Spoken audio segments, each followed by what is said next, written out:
What is up, you guys? This is Mini Superheroes Today. Hey guys, in this video, we'll be taking a look at the new Disney 100 Years Collectible Minifigure Series, which is technically the third CMF series for Disney. LEGO sent me these early to review, but of course all thoughts are my own. Now, these will retail for $4.99 when they hit stores on May 1st, 2023, and it is a great series. And I'm really excited to share these with you guys. So, as we open it up, you can see everybody that comes here if you want to pause. And as I opened up the box, I'm happy to report that you get 2 full sets of 18 figures. So if you want to screenshot this or pause, if you're lucky enough to get a full box, this is the order that they were in my box. So Sorcerer Mickey up front on both sides, so on and so forth. So if you see what the full box looks like, you can see there's a divider, and that's the way it went. Without further ado, let's take a look at the minifigs now. It only makes sense to start out with Sorcerer Mickey, and I really like the way that this one turned out. He's got printing on the sides of the legs, as well as the front and the toes, which is a really nice touch. Of course, he's got his broom and bucket here. And another thing to point out is all of these come with a Disney 100 base plate for your figure to stand on, so that's nice for display purposes. And then something interesting is that the head is a brand new piece. The hat is not removable, so the hat is a part of the head. And I think that that's pretty unique. You know, I would have liked if the hat came off and you could put it on other characters, but honestly, it's so iconic, it just deserves to be on Mickey anyways, and I like the way it turned out.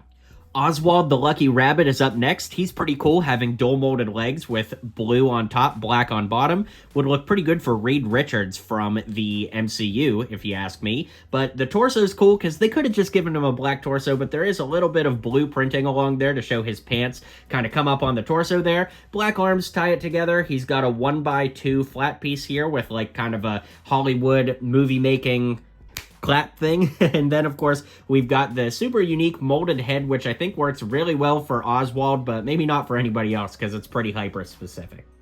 Pocahontas is a real standout because she's got the dual molded legs, as you can see, which are really nice. She's got printing on this arm, got a little compass here. She comes with some leaves that look straight out of the movie, and I love the hair piece kind of flowing in the wind, as you can see. And then, of course, you can lift that up to see that the head is double-sided, so she's kind of got an open mouth smile on one side and then a closed mouth smile on the other. Either way, it's a really fantastic figure and a great inclusion on this list. Adding to our Disney collection, we have Mulan, one of my favorite figures here because I love the colors that they used for her. Once again, she has dual molded legs with dark blue and white on the bottom. Got a little printing on the toes as well. We've got a little build here for Cricket that looks really, really good. Then, of course, the torso printing is phenomenal on the front and the back, and she does have a reversible head, too.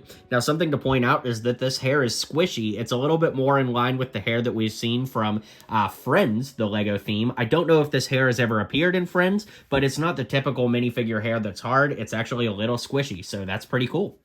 Up next is Sleeping Beauty. This figure really shines. She's got her trusty owl, of course, and then we've got a pink skirt piece. I believe this is the first time this piece has ever come in pink, if I'm not mistaken, but the arms are great with printing on both sides. Lots of gold detailing on the torso, skirt, and arms as well. She's got a brand new hair piece with a crown that goes on top, and you can lift that up to see she's got a sleeping face on one side with a smile, and then an open mouth smile on the other. Definitely a home run figure.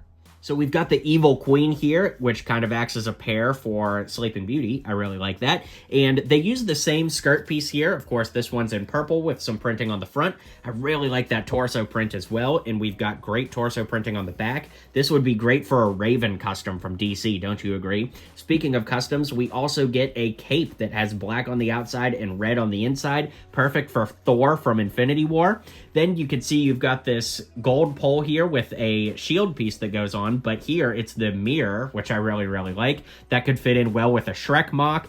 Then, of course, the head has printing on one side only, and she's got a very unique crown piece. You can see it's the crown with black on top.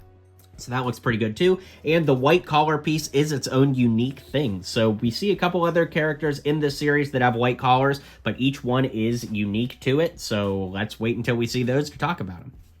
Here we've got Princess Tiana from The Princess and the Frog, a really, really solid figure. She's got that skirt piece that the last two figures have had. Kind of interesting that we got 3 different skirt pieces in this. But the torso has great printing on the front and back. We've got dual molded arms in a brand new color with brown on the top and a very unique shade of yellow on the bottom. She, of course, comes with her frog boyfriend. And then we've got the Tiana's Place here, which looks really good. Of course, that's like her menu. Then, of course, we've got a brand new new hairpiece with a crown that goes inside, just kind of a little peg on the crown that goes like that. And then the head is really awesome. We've got an open mouth singing side on one side and then a closed mouth on the other. Overall, it's a really strong figure, and I think one of the more detailed ones in this collection.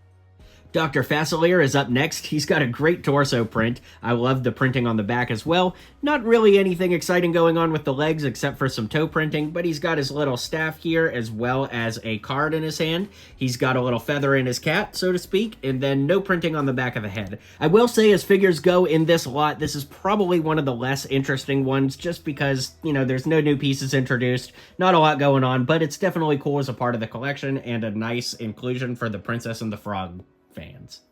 Here we've got Robin Hood, a very interesting inclusion if you ask me. Of course, he's got dual molded legs, which I think a lot of people are going to like. He's got shoe printing on there. It's kind of interesting, though, that there's like a gap. They didn't print the whole way around, so I think that that's probably just a printing, you know, limitation more than anything. The torso looks great. The dual molded arms tie it together. He's got kind of the raccoon top style tail here that looks good. And the one big bummer is that the head has the hat molded into the head. So the only thing you add is the feather in his cap, but it would have been really nice just to get a fox head without the hat on it. I think that that would have a lot more applications, but unfortunately we get what we get, and he does include a bow, which is nice too. To go with Robin Hood, we've got King John, a very interesting inclusion. He comes with 2 coins with crowns on them. The crown on his head is a part of it, so it's not removable. But you can see that he's got this bag of gold here. Dual molded legs are very nice, and I really like the black and white trim printing on the torso, the legs, and of course the arms. He also has this unique cape piece that has a cut in the back to kind of help it be like flowy, but I can't say I really like it. It's a spongy cape, which I already hate in its own right, but I don't know, it just looks a little too poofy for my taste. What do you think? Speaking of poofy capes, the same piece is used on Cruella deVille, of course with a different print, but you can see she's got feathers on her back, dual molded legs. Once again, there's that little gap we saw on Robin Hood's feet, so I'm thinking that's just a printing limitation. She's got her little feathers in her hand here. I don't actually remember what this is. If anybody remembers in the comments, let me know. Of course, we've got a little Dalmatian here. Makes sense. 101 Dalmatians, you'll have to see it. And the parted hair is very cool. That's a brand new piece. And we can lift that up to see that she's got a smug face on one side and then a big evil grin on the other. Definitely a cool figure, but yeah, kind of a random inclusion in this series too, but it's welcome. Speaking of random inclusions, we've got the Queen of Hearts. She's got her little heart paddle in her hand here, and she uses this giant cape piece for the skirt, which we've seen in a couple of CMFs and series past. That's pretty cool. The torso, not much to write home about, but printing on the front and back, which is nice. And she does have a new hair piece here that has a twist around head, and she's kind of got like a big angry scream on the other side, which is definitely unique. But she's also got this collar piece here, which, as I said, is slightly different from the other ones in this series. And yeah, that's what we've got here. All right, our final member of the collared team is the Jiminy Cricket minifigure. Now, he's got short legs. These are not posable. In fact, he's one of the few figures in this that have short legs that aren't posable.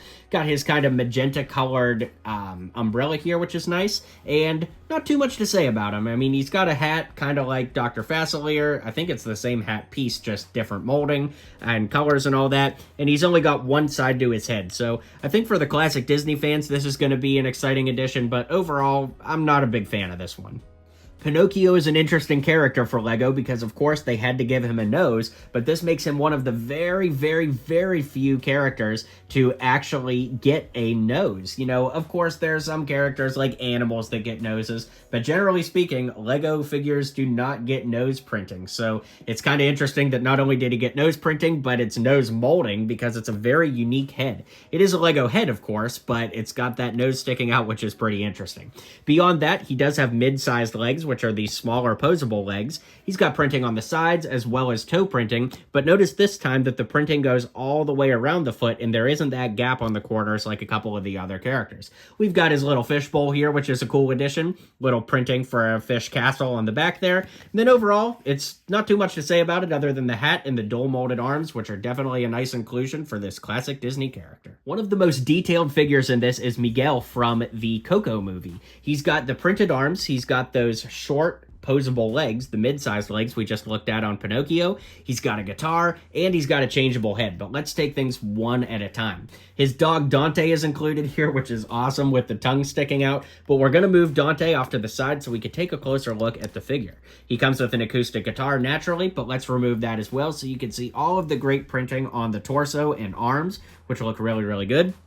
We can twist the head around to see he's got a closed mouth smile on one side, an open mouth smile on the other. Then we can remove those, and we've got his alternate head here, which has the hood up, and then that can be flipped around too with two expressions. So as far as detail goes, this one is tough to pass up. Team Coco really wins with the detail because Ernesto has tons of detail. We've got back printing, arm printing, side leg printing, toe printing, unique guitar printing, and a double-sided head that really helps this character sing. See what I did there? Anyways, he's also got a very unique sombrero with hair underneath, and that makes this figure really, really cool and definitely a standout for the series in my opinion. And yes, I did save the best two for last. Here we have our superhero Baymax. He has very unique arms. You can see that they're kind of like his puffy arms that we see in the movie, which is very cool. And he does get a little bit of leg printing, which is nice. The head is pretty basic, as you'd expect, and he's got his little boosters on his feet here too, which look really, really good and make this a standout. And, you know, hey, I'm Mini Superheroes Today, so of course I'm excited about this one. And the MVP of the lot, of course, is Stitch626. He uses the double arms that we haven't seen since Rio Durant back in Star Wars, and that gives you two minifigure arms on the one socket. So the hands are posable and all that, but it looks really, really good. He's got short legs with toe printing on it, a brand new printing on the head, and overall it's really, really great with those yellow guns, and it ties the whole thing together. So let's zoom out and I'll give you my final thoughts on this series. Alright guys, let me know who your favorite character in this series was. I really, really enjoyed putting this together for you guys, and thanks again to LEGO for sending this my way to review. Let me know what you guys think. Be sure to hit like and subscribe. Stay tuned for a feel guide of how to feel for each figure, and I'll catch you guys on the next video. Well, you made it to the end of the video. Thanks for hanging out with me today, and don't forget to hit like and subscribe, and maybe check out one of my other videos listed here.